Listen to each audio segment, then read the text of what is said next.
Olá, seja muito bem-vinda, muito bem-vindo. O programa Humanamente já está no ar, na parceria do Instituto de Psiquiatria do Hospital das Clínicas da USP e a Rádio Band News FM, sempre com a melhor análise médica da imprensa brasileira. Doutor Daniel Barros, tudo bem? A Rô é empolgada, é a melhor análise jornalística, radiofônica da imprensa brasileira e também com imagens no nosso YouTube, né, Rô?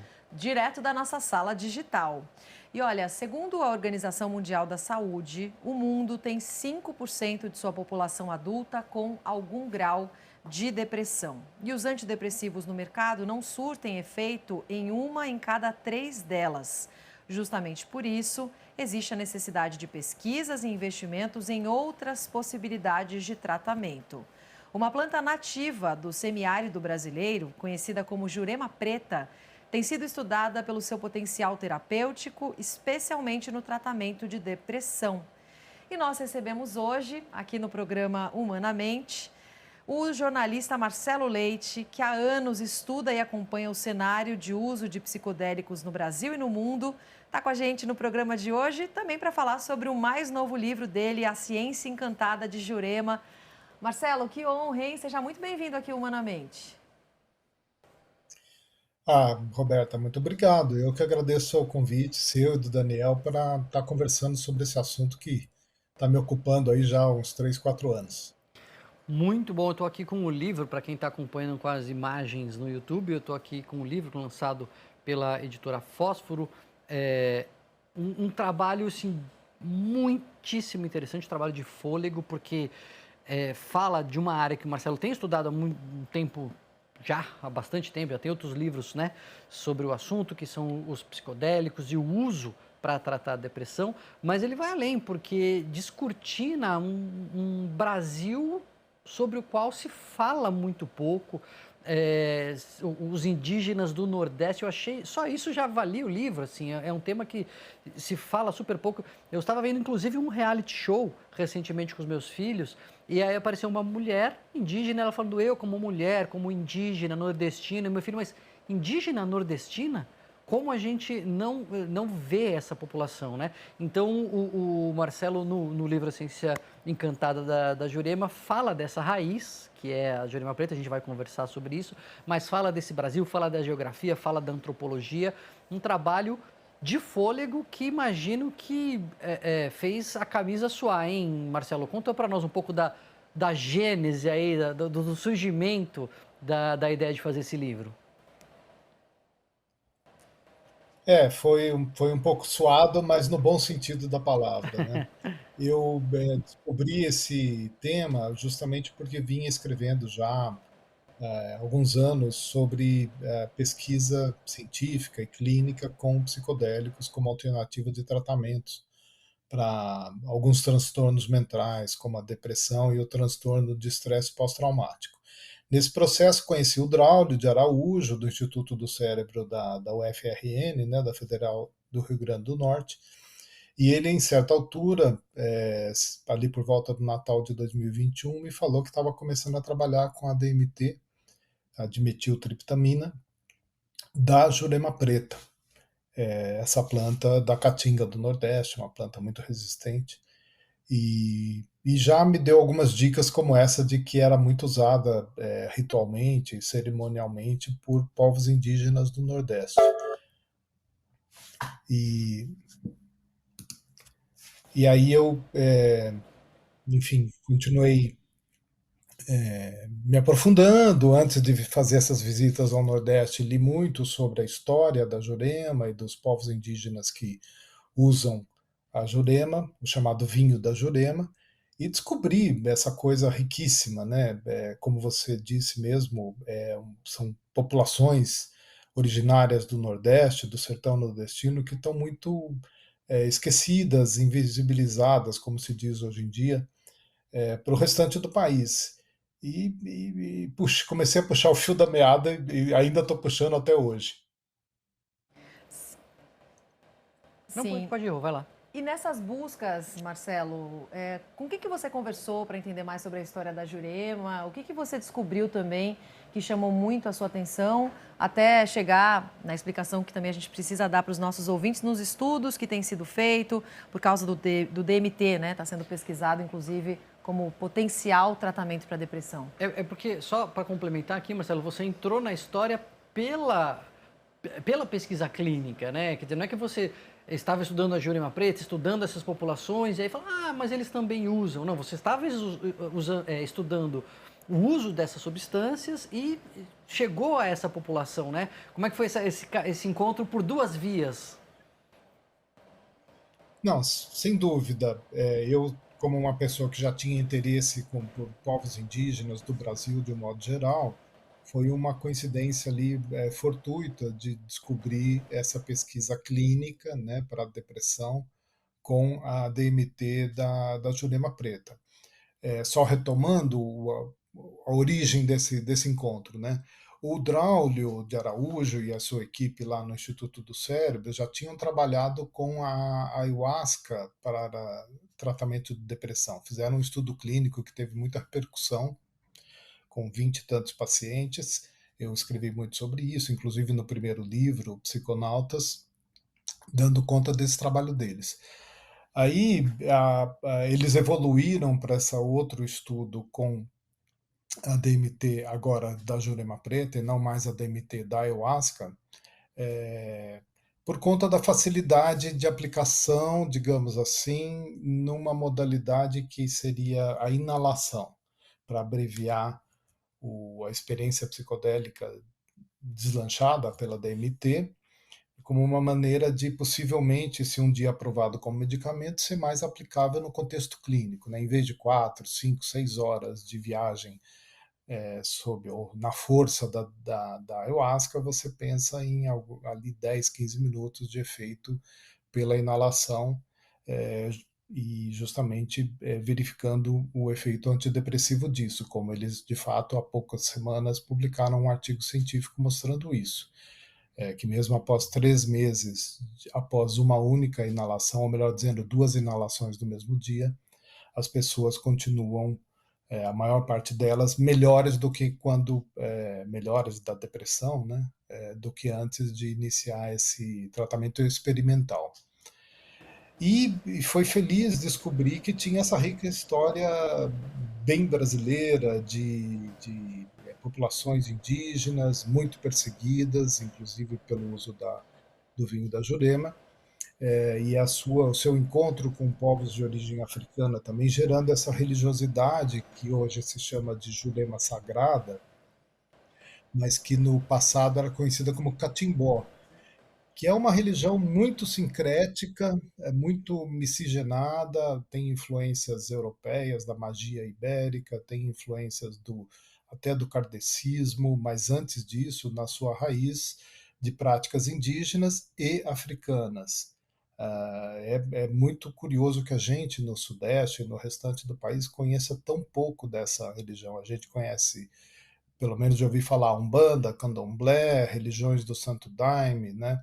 Da UDV, da Barquinha, que são religiões ayahuasqueiras, e creio eu que a maioria das pessoas como nós jamais tinha ouvido falar de Jurema Sagrado ou de Catimbó. Então fui estudar, fui levantar e descobri uma rica literatura, inclusive, pequena, mas muito interessante sobre a antropologia e a história de perseguição desses povos.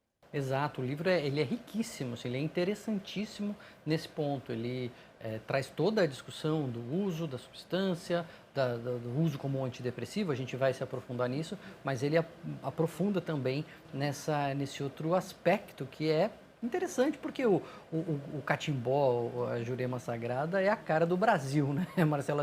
Essa mistura, esse sincretismo, essa junção de povos, essa miscigenação e ao mesmo tempo, essa transcendência, essa busca aí da transcendência, da espiritualidade, que no livro você deixa claro, pelo menos eu tive essa impressão, eu queria ouvir de você, que é quase que inseparável, dependendo ali do contexto, de algum tipo de resposta, algum tipo de efeito que as pessoas percebem na hora do ritual. Não estou falando do uso clínico, claro que o uso clínico não é tão ritualizado, né? Não tem o mesmo rito religioso ali, mas quando a pessoa toma a substância, nem sempre ali, pela preparação, você vai conseguir encontrar o princípio ativo psicotrópico, e mesmo assim a pessoa tem uma experiência um pouco, ou às vezes muito, né, assim, de contato com o transcendente, emocional, que tem a ver com o ritual e não só com a substância, né? Foi um pouco a sensação que eu tive com a leitura. Entendi direito o livro ou não? Pode me corrigir aqui ao vivo. Entendeu muito corretamente. Isso foi, aliás, uma das coisas mais interessantes que eu encontrei, foi que, especialmente em territórios indígenas, por exemplo, os Potiguara da Paraíba, Funiô em Pernambuco, Pancararé ali na Bahia, perto do Rastro da Catarina, eu estive, visitei, ainda que brevemente, mas tive a oportunidade de tomar o vinho da Jurema com alguns desses povos, e todos eles fazem questão de ressaltar isso, que o vinho da Jurema, mesmo quando ele não tem efeito psicodélico, por várias razões, como aliás não teve nas vezes que eu tomei com povos indígenas, não é um pré-requisito você ter essa experiência, a viagem, como se fala, fora do contexto indígena, se fala muito nas viagens psicodélicas, né? Mas eles têm até um certo preconceito, porque eles temem que vire uma modinha aí de jovens procurando um barato, uma experiência radical da consciência. Eles dizem que isso não é necessário para o uso religioso e o transe, essa religiosidade se caracteriza muito pela incorporação de entidades que eles chamam de encantados. São mestres, mestras, caboclos, em alguns casos pretos velhos, enfim, várias entidades que eles recebem para trabalhar, como se fala, ou seja, ajudar as pessoas, dar conselhos, sugerir remédios, banhos de ervas e uma série de coisas que essas entidades aconselham as pessoas. Eles falam que o efeito psicodélico não é o principal, como você ressaltou, o ritual, a música, os cânticos, a presença daquelas pessoas, o transe, isso é o que é acolhedor e curativo dentro da perspectiva deles. Nós temos um levantamento preparado aqui pela nossa sala digital para introduzir a segunda parte dessa conversa, com dados dos interesses de busca pelas pessoas por antidepressivo na internet. Só para a gente ter uma ideia, cresceu 27% quando comparados aos últimos 5 anos. Se a gente faz a comparação com os 5 anos anteriores, de acordo com o Google Trends, as pessoas têm ido à internet cada vez mais para buscar por esses medicamentos. E uma segunda tela mostra para a gente também que entre os tipos de depressão, o brasileiro vai mais ao Google buscar sobre o transtorno depressivo maior do que sobre o transtorno depressivo persistente. A gente colocou esses dados para seguir nessa conversa, até porque a jurema, né, uma substância presente na jurema, pode ser a esperança para pacientes que têm a chamada depressão resistente, né, doutor Daniel? Pois é interessante, eu até queria ouvir o Marcelo sobre isso, porque o mecanismo dos antidepressivos mudou muito pouco desde que eles foram desenvolvidos, desde que eles foram descobertos no último quase século, né, 70 anos aí praticamente de antidepressivo. O mecanismo básico mudou muito pouco. E aí, nem todo mundo responde a esse mecanismo básico. Aí você precisa, às vezes, potencializar remédio, juntar antidepressivos, colocar outros tipos de tratamento junto, e nem sempre você tem alternativa. Então, tudo que aparece como um novo mecanismo, uma nova forma de ação que tenha um potencial antidepressivo, acaba despertando atenção como uma possibilidade de intervenção para quadros que não responderam aos tratamentos tradicionais. E o Marcelo estava falando do uso da DMT na jurema aspirado e com um efeito rápido, mesmo transitório, numa sessão curta que se perpetua, e pareceu muito a descrição, pelo menos a descrição fenomenológica ali, Marcelo, com o uso da ketamina, que é uma substância usada inicialmente como anestésico, que aí se tornou uma droga de uso recreativo nas ruas, e aí a psiquiatria resgatou e é usado assim. Às vezes é injetável, mas às vezes é inalada, sessões curtas, pode ou não dar uma sensação ali de uma certa dissociação, uma certa viajada, mas é curto e um resultado persistente. Você chega a fazer um pouco esse paralelo, Marcelo? Você que conhece também, já até tratou no Psiconautas, no seu outro livro, sobre esse tipo de medicamento e abordagem? Sim, sim, com certeza, Daniel. É uma lógica muito parecida. A ideia de você ter um tratamento mais adaptável ao contexto clínico, de consultório, inclusive, como se acontece hoje em dia com a cetamina, né? Que, aliás, tem uma formulação também intranasal, né? Que é um medicamento que já foi aprovado para esse uso e que tem sido, segundo me dizem, muito bom para resgatar pessoas que estão com uma depressão que envolva ideação suicida. A lógica dessa pesquisa do Instituto do Cérebro vai na mesma direção, de utilizar dimetiltriptamina, né, a DMT, através de um aparelho vaporizador. Eu descrevo isso no livro e também em reportagens que saíram na Folha, que produz uma sessão muito curta ali, de 10, 15 minutos, um efeito psicodélico de 10, 15 minutos, e tudo indica com esse efeito antidepressivo, com algumas vantagens sobre os tratamentos tradicionais, do tipo, primeiro, tem potencial para tratar aquelas pessoas que têm a depressão resistente, né? Aquela depressão que não cede com dois ou três medicamentos que a pessoa, antidepressivos tradicionais, que a pessoa experimenta. Outra é o efeito imediato. Em questão de horas, ali a pessoa já respondendo os questionários padronizados, revela que a sua depressão já se encontra em nível inferior. E esse efeito permanece por dias e até semanas e meses, como os estudos têm indicado. Então, é uma alternativa importante, sobretudo para esse, ou pode ser, né, vamos ressalvar, pode ser uma alternativa se os estudos maiores comprovarem esse efeito antidepressivo. Se for regulamentado como medicamento, poderá se tornar uma alternativa importante para esse cerca de um terço ou mais de portadores de transtorno depressivo resistente aos tratamentos hoje existentes. O Marcelo, só lembrando para os nossos ouvintes, o Marcelo é jornalista de ciência, então ele acompanha a coisa de forma rigorosa e não se entusiasma, né? Não é assim um entusiasta que, não, tudo agora está resolvido porque descobrimos isso. A coisa precisa ser comprovada, precisa ser estudada e, às vezes, Marcelo, a gente vê isso com tantas moléculas para tantos problemas e para a depressão não é diferente. é, Se tem parece que uma resposta inicial, parece que a coisa é promissora, você faz ali um pequeno estudo com algumas dezenas de pacientes, mas quando você aplica na população e em muitas pessoas, ou o efeito vai se diluindo, né? É interessante, isso acontece até com psicoterapias que no começo estão hypadas assim, aí a psicoterapia vai sendo aplicada e você vê que não era tudo aquilo quando você faz um teste de mundo real. Ou então começam a surgir efeitos colaterais que em pequenos grupos não aconteceram. Isso está no radar do pessoal que tem estudado os psicodélicos? Como que você vai conseguir, com essas substâncias não patenteadas, fazer grandes estudos, né? Vai ter verba para isso? Como que é a perspectiva de um desdobramento, né, para escalonar essas pesquisas?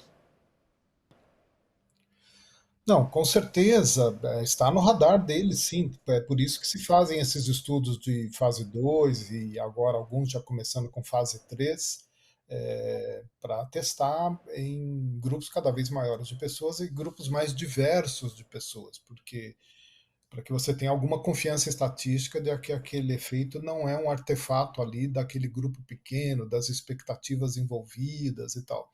Esse é o espírito dos testes clínicos de fase 3, né, que em geral, algumas centenas de pacientes participam para dar essa robustez estatística necessária para regulamentar um medicamento.